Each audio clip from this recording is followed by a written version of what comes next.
Hello बच्चों, welcome to RD study time. और अब हम देखेंगे प्रश्नावली 6.2 का प्रश्न 3 है आकृति 6.18 में। यह है आकृति 6.18।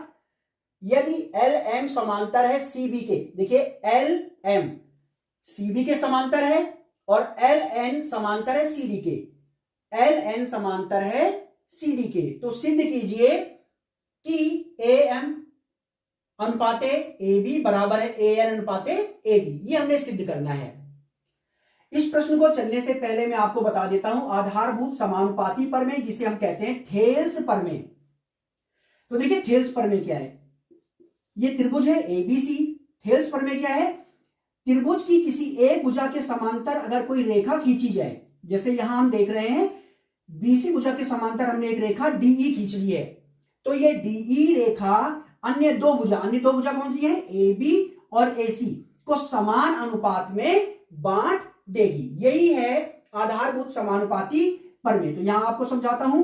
ये देखिए डीई अगर समांतर है बीसी के, डीई अगर बीसी के समांतर है तो ये डीई रेखा अन्य दो भुजाएं ए बी और ए सी को समान अनुपात में बांट देगी। देखिए इस तरह से ए डी अनुपाते डीबी, ए डी अनुपाते डीबी बराबर होगा ए ई अनुपाते ईसी, ए ई अनुपात ईसी। यही है बच्चों आधारभूत समानुपाती प्रमेय।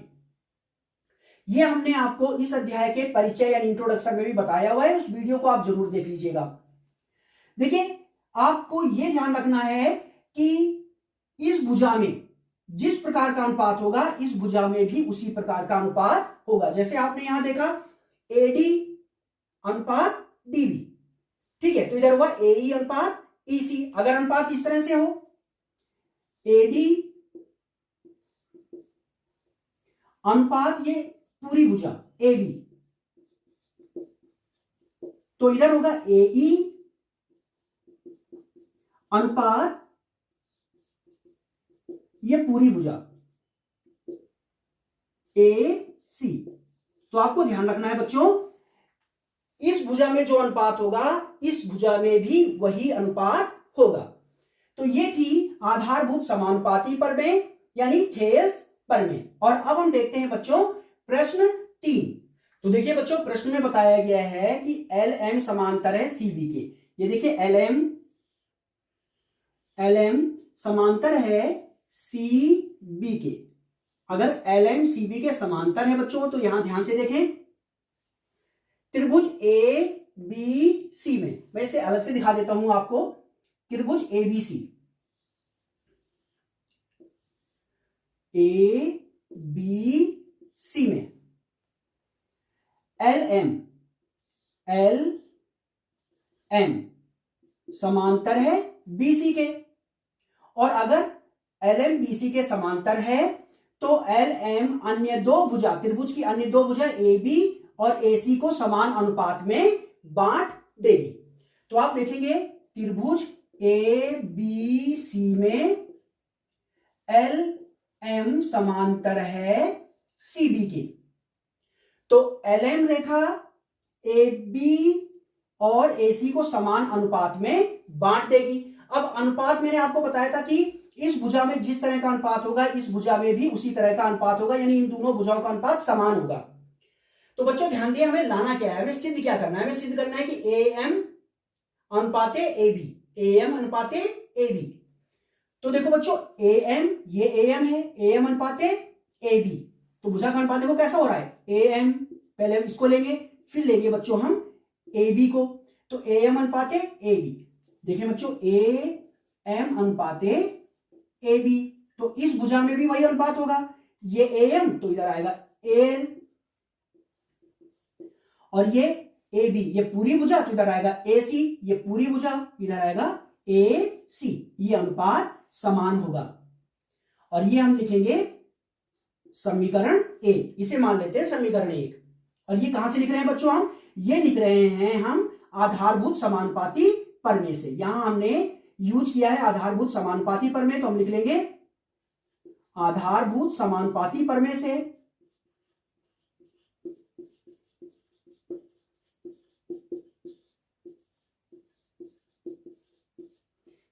अब देखिए बच्चों, हमें दिया गया है LN समांतर है CD के।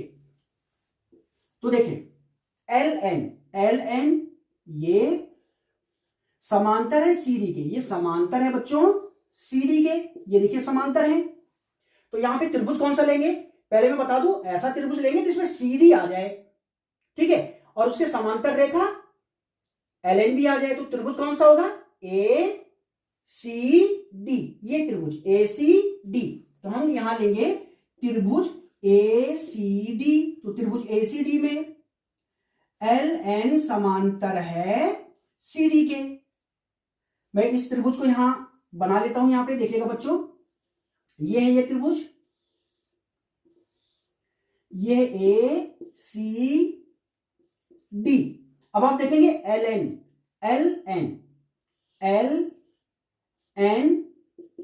CD के समांतर है, और LN अगर CD के समांतर है तो LN AC यानी अन्य दो भुजा, त्रिभुज की अन्य दो भुजा AC और AD को समान अनुपात में बांट देगी।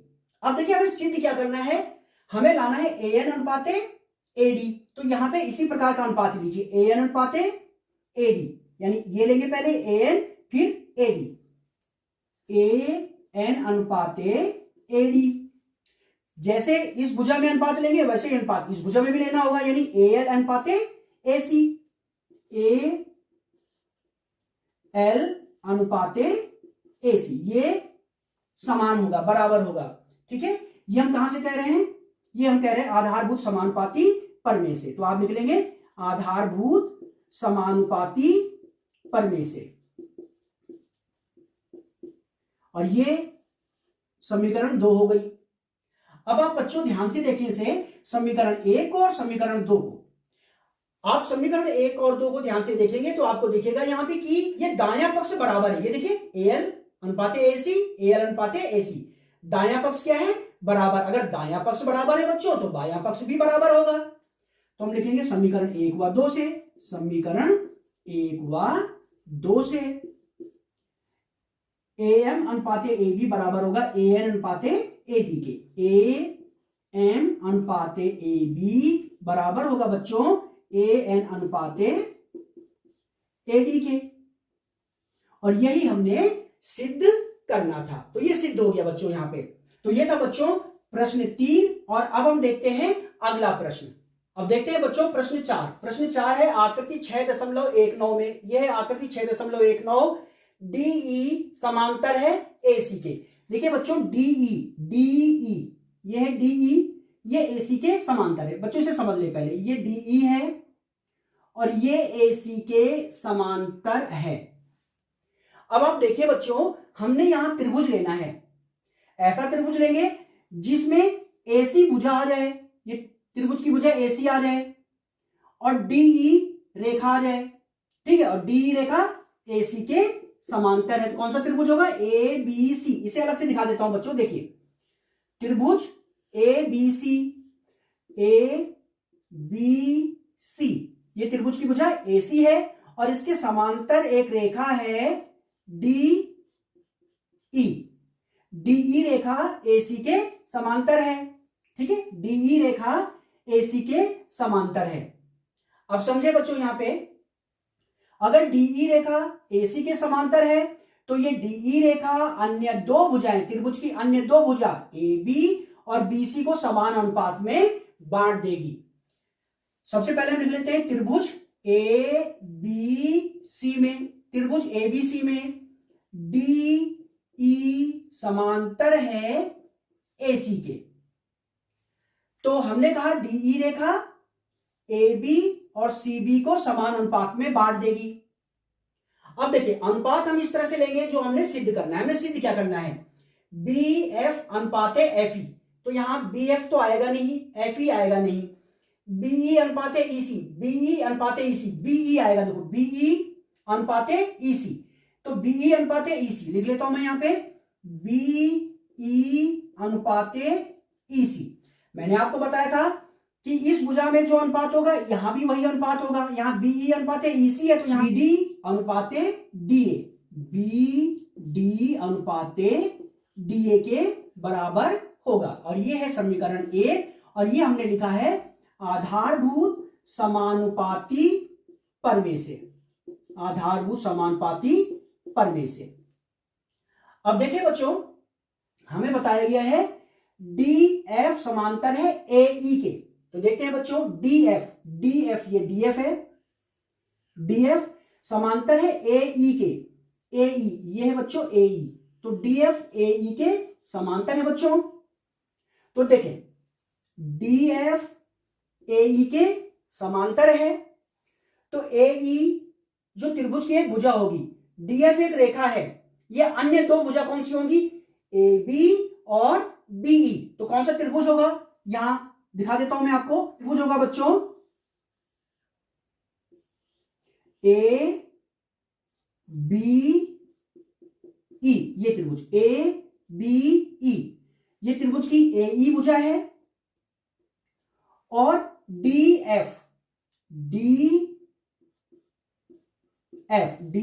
रेखा AE के समांतर है। ये देखिए बच्चों, DF रेखा AE के समांतर है, और अगर DF रेखा AE के समांतर है तो ये त्रिभुज की अन्य दो भुजा AB और BE को समान अनुपात में बांट देगी। तो पहले मैं लिख लेता हूं, त्रिभुज ABE में DF समांतर है AE के। तो देखिए DF AB और BE को समान अनुपात में बांटेगी। हम अनुपात कैसा लेंगे, जो हमें सिद्ध करना है, BF अनुपाते FE। तो BF ये देखिए, BF अनुपाते FE, BF अनुपाते FE। तो इस भुजा में भी यही अनुपात होगा, BD अनुपाते DA, BD अनुपाते DA, ये अनुपात होगा बराबर। ये बन गई समीकरण 2 और ये लिखा है हमने आधारभूत समानुपाती प्रमेय से। अब आप ध्यान से देखिए बच्चों, समीकरण 1 और समीकरण 2 को, इनके दायां पक्ष, ये देखिए दायां पक्ष समान है, BD बटे DA समान है, तो इनका बायां पक्ष भी समान होगा। ठीक है, तो आप लिख लेंगे BF अनुपाते FE बराबर होगा BE अनुपाते EC। आप ऐसा भी समझ सकते हैं बच्चों, ध्यान दें, यहां पे BF अनुपाते FE बराबर, अब देखिए BD अनुपाते DA, समीकरण 1 से BD अनुपाते DA, BD बटे DA की जगह क्या लिख सकते हैं, BE बटे EC। तो BD बटे DA की जगह हमने लिख दिया BE बटे EC, जैसा भी आप समझना चाहे समझ सकते हैं। तो ये हमने लिखा है समीकरण 1 व 2 से, और यही हमने बच्चों सिद्ध करना था। ये देखिए BF बटे FE बराबर BE बटे EC। तो ये था प्रश्न 4 और अब हम देखते हैं अगला प्रश्न। तो चलिए अब देखते हैं बच्चों प्रश्न 5। प्रश्न 5 है आकृति 6.20 में। यह है आकृति 6.20, DE समांतर है OQ के। देखिए बच्चों DE ये DE और ये समांतर है OQ के, ये समांतर है OQ के। ये देखिए बच्चों ये समांतर है। तो पहले मैं इस त्रिभुज को बना देता हूं, कौन सा त्रिभुज है ये। देखिए बच्चों OQ, जिस त्रिभुज की बात हम कर रहे हैं, OQ उसकी एक भुजा है और ED उसके समांतर रेखा है। तो कौन सा त्रिभुज आएगा, POQ। ये त्रिभुज देख रहे हैं POQ, मैं यहां पे बना लेता हूं अलग से। ये है बच्चों त्रिभुज POQ, ठीक है, POQ। ED एक रेखा है जो कि त्रिभुज की भुजा OQ के समांतर है। अगर ED रेखा त्रिभुज की भुजा OQ के समांतर है तो ये ED रेखा अन्य दो भुजा PO और PQ को समान अनुपात में बांट देगी। तो पहले हम यहां लिख लेते हैं कि त्रिभुज कौन सा है, त्रिभुज है POQ में, त्रिभुज POQ में DE समांतर है OQ के, DE समांतर है OQ के। ये देखिए समांतर है। तो यहां पे आप देखेंगे कि DE रेखा पी क्यू और पी ओ को समान अनुपात में बांट देगी, यानी पीई अनुपाते ई क्यू बराबर होगा पी डी अनुपाते डी ओ। तो मैं लिख लेता हूं यहां पे पी ई अनुपाते ई क्यू बराबर होगा पी डी अनुपाते डी ओ। यह है समीकरण 1 और ये हमने लिखा है आधारभूत समानुपाती प्रमेय से।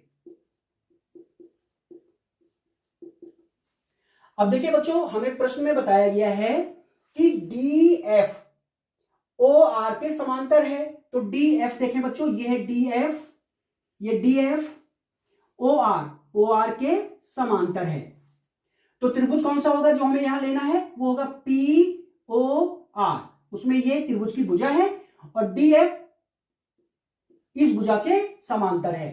तो हम त्रिभुज लेंगे पी ओ आर, ये त्रिभुज बच्चों पी ओ आर। इसे मैं यहां पे अलग से बना लेता हूं इस तरह से, यह पी ओ आर। त्रिभुज पी ओ आर में डी एफ एक रेखा है, डी एफ एक रेखा है जो कि त्रिभुज की भुजा ओ आर के समांतर है। तो ये डी एफ रेखा अन्य दो भुजा पी ओ और पी आर को समान अनुपात में बांट देगी।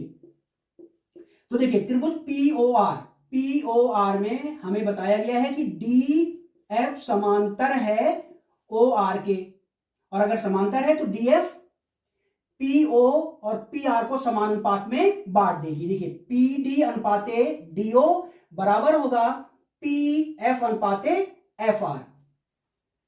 पी डी अनुपाते डी ओ बराबर होगा पी एफ अनुपाते एफ आर। अब देखिए बच्चों यहां पे पी डी अनुपाते डी ओ, यहां ध्यान से देखिए पी डी अनुपाते डी ओ, समीकरण 1 से पी डी अनुपाते डी ओ की जगह पे क्या लिख सकते हैं, पीई अनुपाते ई क्यू। देखिए बच्चों समीकरण 1 से पी डी बटे डी ओ की जगह पे क्या लिखा जा सकता है, पीई बटे ई क्यू, पीई बटे ई क्यू बराबर है पी एफ बटे एफ आर के। अब देखिए बच्चों पीई अनुपाते ई क्यू, देखिए पीई अनुपाते ई क्यू बराबर है पी एफ अनुपाते एफ आर के, बराबर है पी एफ अनुपाते एफ आर के। तो त्रिभुज पी क्यू आर में, इस त्रिभुज को अलग से दिखा देता हूं मैं बच्चों, त्रिभुज पी क्यू आर में हम देख रहे हैं कि ई एफ कोई रेखा है, ई एफ कोई रेखा है और ये रेखा पी क्यू आर की भुजा पी क्यू और पी आर को समान अनुपात में बांट रही है। देखिए पीई अनुपाते ई क्यू, पी एफ अनुपाते एफ आर, ये हमने सिद्ध किया है। ठीक है, हमने सिद्ध किया है कि पी क्यू आर, त्रिभुज पी क्यू आर में पीई अनुपाते ई क्यू बराबर है पी एफ अनुपाते एफ आर के। अगर ये अनुपात बराबर है तो ई एफ समांतर होगा क्यू आर के। यह है बच्चों आधारभूत समानुपाती प्रमेय का व्युत्क्रम। ठीक है, अगर ये अनुपात भुजाओं का अनुपात समान है तो ये रेखा इस भुजा के तीसरी भुजा के समांतर होगी। ये व्युत्क्रम है आधारभूत समानुपाती प्रमेय का। तो हम यहां लिख लेते हैं, अतः ई एफ समांतर होगा क्यू आर के। और ये हमने क्यों लिखा है, क्योंकि यह है आधारभूत समानुपाती प्रमेय का व्युत्क्रम। आधारभूत समानुपाती प्रमेय के व्युत्क्रम से, या विलोम लिख सकते हैं, विलोम से, व्युत्क्रम से। तो यह था बच्चों प्रश्न 5। और अब हम देखेंगे अगला प्रश्न।